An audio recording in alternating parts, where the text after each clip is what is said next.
আমরা 1300 vote plus বসবাস করি।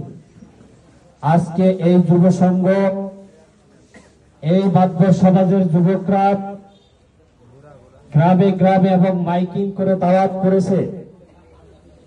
এই গ্রামে লিস্ট করেছে মাদক যারা সেবন করে এবং ব্যবসা করে, তার ভিতরে বহারি মাতবরের কান্দি এবং হাজী ওসিমউদ্দিন মাতবরের কান্দি 25 জন লোক তারা শনাক্ত করেছে।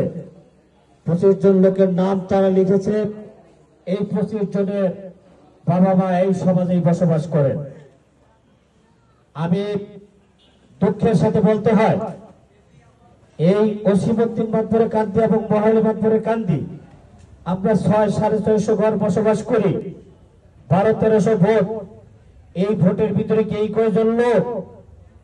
আপনারা যে সমস্ত মুরব্বীরা বাড়িতে বসে আছেন, যদি মনে করেন এই যুব সমাজ যে মিটিং সত্তর পান্তরে হাটে ডাক দিছে, ওই মিটিং এ না গেলে আমার ছেলে এই আবার ব্যবসা করতে পারবো, ওই মিটিং এ না গেলে আমার ছেলে ইয়াবা সেবন করতে পারবো, তাহলে মনে হয় আজকে আপনি আহম্মকের সঙ্গে বসবাস করতেছেন।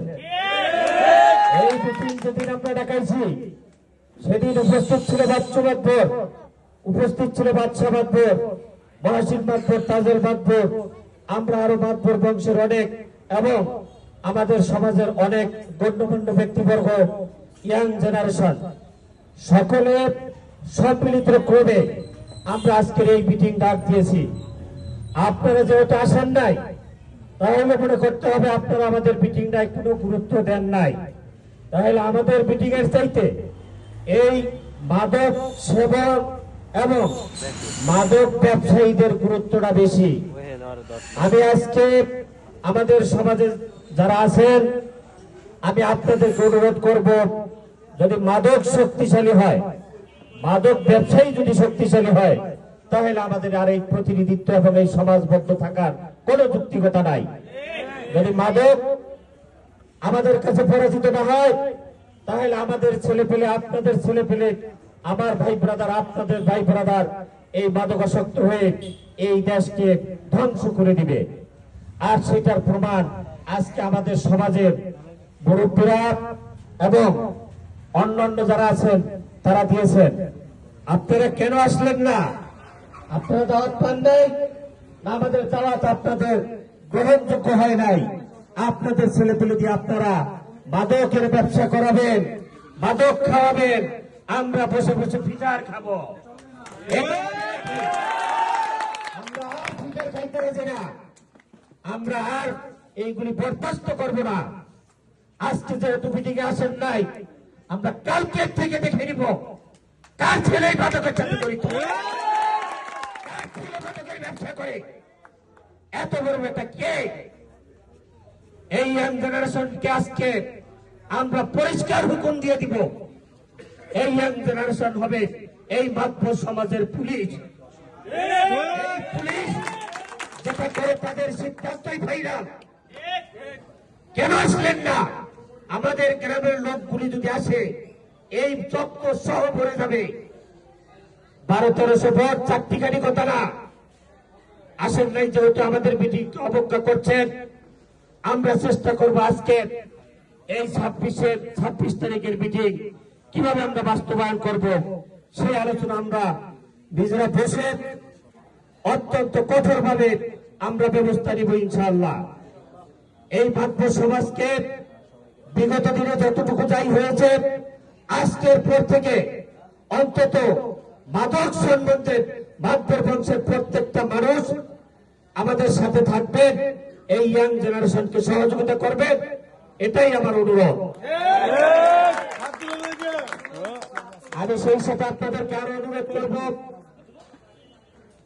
আমি মেজভাই বাচ্চু মাতবর আছেন, আমাদের মাতবর বংশের বয়োজ্যেষ্ঠ মুরব্বীরা আছেন, আমাদের মাঝে উপস্থিত আছেন আমাদের মাননীয় চেয়ারম্যান মহোদয়। আমি মাতবর পরিবারের পক্ষ থেকে এবং এই হাটের পক্ষ থেকে চেয়ারম্যান মহোদয়কে ধন্যবাদ জ্ঞাপন করছি। ধন্যবাদ জ্ঞাপন করছি এই কারণেই, আজকে যে মিটিং আমাদের গ্রামের সাধারণ একজন মানুষ, সাধারণ একজন মুরব্বী আসতে পারে নাই, কিন্তু চেয়ারম্যান মহোদয় তার অত্যন্ত গুরুত্বপূর্ণ সময় বাদ দিয়ে সেই সন্ধ্যার থেকে অদ্য পর্যন্ত আমাদের মাঝে সময় দিতেছে। এই মাদক নির্মূলের জন্য চেয়ারম্যান মহোদয় যদি আমাদের সহযোগিতা করে, আমরা মাতবর সমাজ থেকে যদি ঘোষণা করি, আমি মনে করি এই মাতবর সমাজ এই মাদক নির্মূলের রোল মডেল হয়ে থাকবো।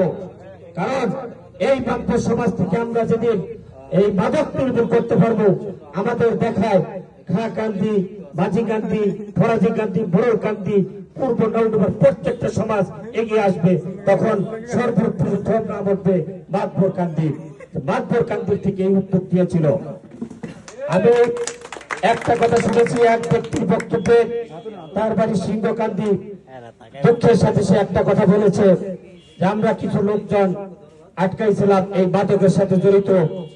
তারা বলছে যে তোরা ঘাটে যাবি না। অর্থাৎ এই ঘাটটাকে তারা খুব শক্তিশালী ধরে নিয়েছে। এই ঘাট যদি তারা এই আয়ত্তে রাখতে পারে, তাহলে মাদকের ব্যবসা, মাদক সেবন সর্বকিছু তারা করতে পারে। এই কথাই পাওয়া যায়। আজকে তাকে হুঁশিয়ার করে বলে দিতে চাই, এই ঘাটে মানুষ আসবে, পূর্ব নওডুবা তথা জাজিরার প্রত্যন্ত অঞ্চল থেকে ঘাটে আসবে। যদি মাদক সম্বন্ধে কিছু বলে, তাকে যদি কোনো অ্যাটাক করা হয়, সে যে হোক তাকে প্রতিহত করা হবে ইনশাআল্লাহ। আমরা জাজিরা, শিবচর তথা বাংলাদেশের প্রত্যন্ত অঞ্চলে যেখানে ডাক পাই সেখানে যাই, অনেক বড় বড় মানুষের সাথে কথাবার্তা বলি। কোথায় আমাদের তো কেউ অ্যাটাক করে না, আমাদেরকে তো কেউ আটকায় না। আমরা তো বাড়িতে এই খবর নিয়ে আসি না যে আমার শিবচর আটকাইছে, আমার নৌহজুম আটকাইছে, তাড়াতাড়ি আসো। আমাদের ভাই ব্রাদার, আমাদের ছেলে পেলে, আমাদের গ্রামের মানুষ সিংহকান্দি, রূপবাবুচর, জাজিরা, বিকনগর আটকাইব কেন? আটকায় যেই জন্য আটকায়, এই মাদক তোমরা বর্জন করো। তোমাদের যদি জাজিরা শরীয়তপুরের ভিতরে কেউ আটকায়, সেই বাড়ির থেকে তোমাদের উদ্ধার করে আনবো। কিন্তু মাদকের জন্য যদি আটকায়, তাহলে আমরা এই সিংহকান্দি না, আমাদের পাশের বাড়ির থেকে তোমাদের উদ্ধার করতে যাব না। এই মাদক যদি তোমরা সেবন করতেই থাকো, মাদকের ব্যবসা যদি তোমরা করতেই থাকো, তাহলে আমরা বাধ্য হব ভাইয়ের পরিচয় বাদ দিতে, ছেলের পরিচয় বাদ দিতে। কেউ যদি ফোন করে, কেউ যদি খবর নিয়ে আসে, তাহলে আমি পরিষ্কার বলে দিব, ওগো আমার ভাই না, আমার বাপের প্রস্তাবে পয়দা হয় নাই, ওগো আমার ছেলে না, আমার ওই নামে কোনো ছেলে নাই, ওগো আমার ভাতিজা না, ওই নামে আমার কোনো ভাতিজা নাই।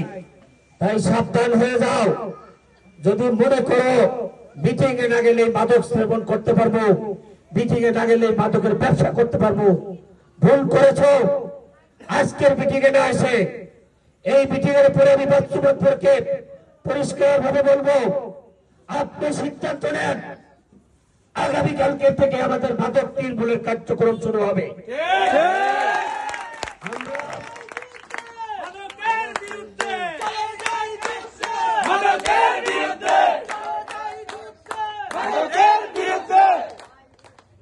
আমরা এই দুই সমাজের প্রতিনিধিত্ব করে, আমাদের ভিতরে অনেক শিক্ষিত, অনেক বুদ্ধিজীবী, অনেক মেধা সম্পন্ন লোক আছে, আমাদের গ্রামে অনেক সচেতন ব্যক্তি আছে। আমরা যদি ভালো কাজ করি, আমাদের